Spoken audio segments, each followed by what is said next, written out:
The bearing of x from y is 65 degrees. What is the bearing of y from x? So we have the bearing of x from y as 65 degrees. The question wants us to find the back bearing, that is the bearing of y from x. Let's illustrate this on the diagram so that we can see it clearly. So we have 2 points, point x and point y. Let's say this is point y and this is point x. We have been told that the bearing of x from y is 65 degrees.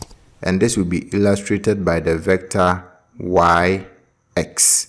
So the bearing of x from y is 65 degrees. It means that the angle here is 65 degrees.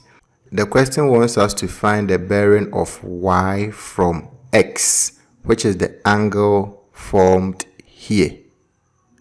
This angle. That will be the bearing of y from x. We know that the angle from here to here is 90 degrees. The angle from here to here is also 90 degrees. So to get the bearing of y from x, we will need the angle here.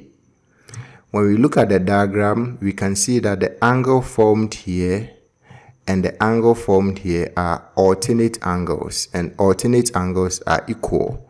So if the angle formed here is 65 degrees, it means that the angle formed here is also 65 degrees.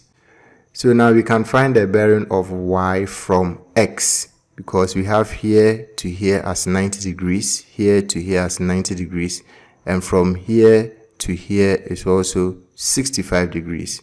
So the bearing of y from x will be equal to 90 degrees plus 90 degrees, which is 180 degrees, plus 65 degrees. And that will give us 245 degrees. So the bearing of y from x is 245 degrees, which is option A.